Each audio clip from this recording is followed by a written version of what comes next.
ವಕ್ರಾಸನ, ಶರೀರವನ್ನು ವಕ್ರವಾಗಿ ತಿರುಗಿಸಿ ಮಾಡುವಂತಹ ಅಭ್ಯಾಸವನ್ನು ವಕ್ರಾಸನ ಅಂತ ಹೇಳ್ತೀವಿ. ಬನ್ನಿ ನೋಡೋಣ ಯಾವ ರೀತಿ ಅಭ್ಯಾಸ ಮಾಡಬೇಕು ಅಂತ. ಮೊದಲನೇದಾಗಿ ದಂಡಾಸನ ಸ್ಥಿತಿಯಲ್ಲಿ ಈ ರೀತಿ ಕೂತ್ಕೋಬೇಕು. ನಿಧಾನವಾಗಿ ಎರಡು ಕೈಗಳನ್ನು, ಹಸ್ತಗಳನ್ನು ಈ ರೀತಿ ಇಡಬೇಕು. ವಕ್ರಾಸನವನ್ನು ನಾವು ಎರಡು ಸ್ಟೆಪ್ಗಳಲ್ಲಿ ಅಭ್ಯಾಸ ಮಾಡ್ತೀವಿ. ಒಮ್ಮೆ ಬಲಗಾಲನ್ನು ಮಡಚಿ ಮಾಡೋದು, ಇನ್ನೊಮ್ಮೆ ಎಡಗಾಲನ್ನು ಮಡಚಿ ಮಾಡೋದು. ಮೊದಲನೇದಾಗಿ ಎಡಗಾಲನ್ನು ಮೊಣಕಾಲಲ್ಲಿ ಈ ರೀತಿ ಮಡಚಬೇಕು. ಸಾಧ್ಯವಾದಷ್ಟು ಈ ಹಿಮ್ಮಡಿ ಸ್ಪಷ್ಟವಾಗಿ ಸ್ಪರ್ಶ ಆಗಿರಬೇಕು. ಎರಡೂ ಕೈಗಳು ಈ ರೀತಿ ಮೊಣಕೈಯಲ್ಲಿ ಮಡಚದೇನೆ ನೇರವಾಗಿರಬೇಕು. ನಂತರ ನಿಧಾನವಾಗಿ ಬಲಗೈಯನ್ನು ನೇರ ಮಾಡ್ಕೋಬೇಕು. ವಕ್ರಾಸನದಲ್ಲಿ ಬಲಗಾಲು ನೇರವಾಗಿದ್ದಾಗ ಬಲಗೈಯನ್ನು ನೇರ ಮಾಡ್ಕೋಬೇಕು. ಎಡಗಾಲು ನೇರವಾಗಿದ್ದಾಗ ಎಡಗೈಯನ್ನು ನೇರ ಮಾಡ್ಕೋಬೇಕು. ನಂತರ ನಿಧಾನವಾಗಿ ಬಲಗೈಯನ್ನು ಎಡ ಮೊಣಕಾಲನ್ನು ಈ ರೀತಿ ಕ್ರಾಸ್ ಮಾಡ್ತಾ ಬಲಗೈಯಿಂದ ಬಲ ಮೊಣಕಾಲನ್ನು ಈ ರೀತಿ ಹಿಡಿಬೇಕು. ಯಾರಿಗೆ ಕಷ್ಟ ಆಗ್ತದೆ, ಸಾಧ್ಯ ಆಗೋದಿಲ್ಲ, ಅವರು ಈ ಬಲಹಸ್ತವನ್ನು ಎಡಪಾದಕ್ಕೆ ಈ ರೀತಿ ಸ್ಪರ್ಶ ಮಾಡಿದ್ರೂ ಸಾಕು, ಅದು ಅಭ್ಯಾಸ ಆಗ್ತದೆ. ನಿಧಾನವಾಗಿ ರೂಢಿ ಮಾಡ್ತಾ ಮಾಡ್ತಾ ಬಲಗೈಯಿಂದ ಬಲ ಮೊಣಕಾಲನ್ನು ಈ ರೀತಿ ಹಿಡಿಲಿಕ್ಕೆ ಪ್ರಯತ್ನ ಮಾಡಬೇಕು. ನಂತರ ನಿಧಾನವಾಗಿ ಉಸಿರನ್ನ ಹೊರಗಡೆ ಹಾಕ್ತಾ ಮುಖವನ್ನು ಎಡಕ್ಕೆ ಹೊರಳಿಸ್ತಾ ಸಾಧ್ಯವಾದಷ್ಟು ಹಿಂದೆ ನೋಡಬೇಕು. ಎಷ್ಟು ಸಾಮರ್ಥ್ಯ ಇರ್ತದೆ ಅಷ್ಟೊತ್ತು ಅದೇ ಸ್ಥಿತಿಯಲ್ಲಿ ಇರಬೇಕು. ಎಷ್ಟು ಹೊತ್ತು ಜಾಸ್ತಿ ಅದೇ ಸ್ಥಿತಿಯಲ್ಲಿ ಇರ್ತೀರಿ ಅಷ್ಟು ಲಾಭ ಹೆಚ್ಚಿರ್ತದೆ. ಆಮೇಲೆ ನಿಧಾನವಾಗಿ ಉಸಿರನ್ನು ತಗೊಳ್ತಾ ಮುಖ ನೇರ ಮಾಡಬೇಕು. ನಿಧಾನವಾಗಿ ಬಲಗೈಯನ್ನು ಸಾಮಾನ್ಯ ಸ್ಥಿತಿಗೆ ತಗೊಂಡು ಬರಬೇಕು. ಎಡಗಾಲನ್ನು ನಿಧಾನವಾಗಿ ನೇರ ಮಾಡಿಕೊಡ್ರಿ. ಇದು ವಕ್ರಾಸನದ ಒಂದು ಅಭ್ಯಾಸ. ಇದನ್ನೇ ನಾವು ವಿರುದ್ಧ ದಿಕ್ಕಿನಲ್ಲಿ ಮಾಡ್ತೀವಿ. ಯಾವ ರೀತಿ?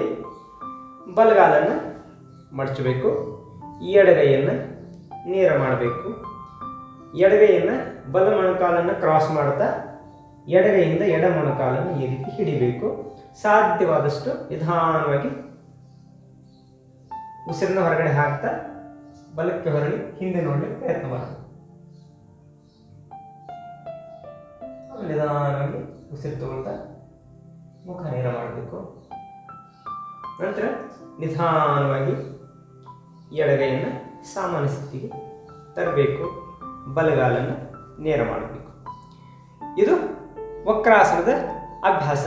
ಇದೇ ವಕ್ರಾಸನ ಸ್ಥಿತಿಯಲ್ಲಿ ನಾವು ಕಪಾಲಭಾತಿಯನ್ನು ಅಭ್ಯಾಸ ಮಾಡೋದ್ರಿಂದ ಡಯಾಬಿಟಿಸ್ ಅಥವಾ ಸಕ್ಕರೆ ಕಾಯಿಲೆ ಇದ್ದವರಿಗೆ ತುಂಬ ಲಾಭ ಸಿಗ್ತದೆ. ಯಾವ ರೀತಿ? ಒಂದು ಸ್ಟೆಪ್ಪಲ್ಲಿ ತೋರಿಸ್ತೀನಿ. ಎಡಗಾಲನ್ನು ಈ ರೀತಿ ಮಡಚಿರ್ತೀವಿ, ಬಲಗೈಯನ್ನು ನೇರ ಮಾಡಿಕೊಡ್ರಿ.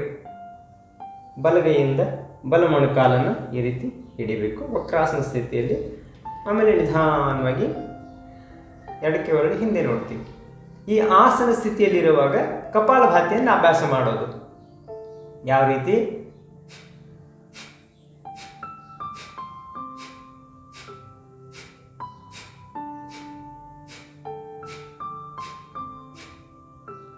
ಆಮೇಲೆ ನಿಧಾನವಾಗಿ ಸಾಮಾನ್ಯ ಸ್ಥಿತಿಗೆ ಬರಬೇಕು.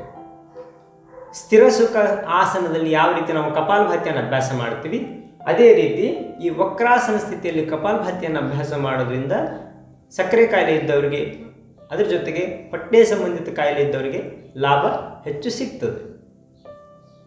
ಇದೇ ಕಪಾಲಭಾತಿಯನ್ನು ನಾವು ಎರಡು ಸ್ಟೆಪ್ಗಳಲ್ಲಿ, ಅಂದರೆ ಒಮ್ಮೆ ಬಲಗಾಲನ್ನು ಒಮ್ಮೆ ಎಡಗಾಲನ್ನು ಮಡಚಿ ಅಭ್ಯಾಸ ಮಾಡೋದ್ರಿಂದ ಈ ವಕ್ರಾಸನ ಸ್ಥಿತಿಯಲ್ಲಿ ಡಯಾಬಿಟಿಸ್ ಇದ್ದವರಿಗೆ ಲಾಭ ಜಾಸ್ತಿ ಸಿಗ್ತದೆ. ಇದು ವಕ್ರಾಸನ. ಬನ್ನಿ ಈ ವಕ್ರಾಸನದ ಕೀ ಪಾಯಿಂಟ್ಸ್ಗಳನ್ನು ತಿಳ್ಕೊಳ್ಳೋಣ. ವಕ್ರಾಸನದ ನಿಯಮಗಳು: ನೇರವಾದ ಕಾಲನ್ನು ಮೊಣಕಾಲಲ್ಲಿ ಮಡಚಬಾರದು, ಎರಡೂ ಕೈಗಳನ್ನು ಮೊಣಕೈಯಲ್ಲಿ ಮಡಚಬಾರದು, ಸಾಧ್ಯವಾದಷ್ಟು ಶರೀರವನ್ನು ಹೊರಳಿಸಿ ಅಥವಾ ವಕ್ರವಾಗಿಸಿ ಹಿಂದೆ ತಿರುಗಿ ನೋಡಬೇಕು.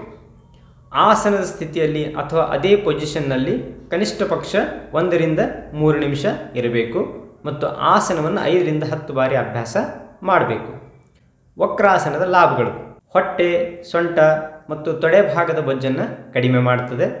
ಹೊಟ್ಟೆ ಭಾಗದ ರೋಗಗಳಿಗೆ ಪರಿಣಾಮಕಾರಿಯಾದದ್ದು. ಅದರಲ್ಲಿ ವಿಶೇಷವಾಗಿ ಸಕ್ಕರೆ ಕಾಯಿಲೆ ಇದ್ದವರಿಗೆ ಇದು ರಾಮಬಾಣದಂತೆ ಕೆಲಸ ಮಾಡುತ್ತದೆ. ಅಷ್ಟೇ ಅಲ್ಲದೆ ಇದು ಬ್ಯಾಕ್ ಪೇನ್ ಅಥವಾ ನಡದ ನೋವು ಇದ್ದವರಿಗೆ ತುಂಬ ಒಳ್ಳೆಯ ಆಸನ. ಜಾಗರೂಕತೆ: ಹೊಟ್ಟೆಯ ಆಪರೇಷನ್ ಆಗಿ 6 ತಿಂಗಳವರೆಗೆ ಮತ್ತು ಸ್ತ್ರೀಯರು ಪೆರಿಯಡ್ಸ್ ಆಗುವಾಗ ಮತ್ತು ಗರ್ಭಿಣಿಯರು ಇದರ ಅಭ್ಯಾಸವನ್ನು ವೈದ್ಯರ ಸಲಹೆ ಮೇರೆಗೆ ಮಾಡಬೇಕು. Thanks for watching your health channel. ಈ ಚಾನಲ್ ನಿಮಗೆ ಇಷ್ಟ ಆಗಿದ್ದರೆ ಲೈಕ್ ಮಾಡಿ, ಸಬ್ಸ್ಕ್ರೈಬ್ ಮಾಡಿ, ಬೆಲ್ ಐಕಾನ್ ಮೇಲೆ ಪ್ರೆಸ್ ಮಾಡಿ ಮತ್ತು ಶೇರ್ ಮಾಡಿ. ಆಯುರ್ವೇದ ಮತ್ತು ಯೋಗ ಆನ್ಲೈನ್ ಕನ್ಸಲ್ಟೇಷನ್ಗಾಗಿ ಕಾಂಟ್ಯಾಕ್ಟ್ ಮಾಡಿ.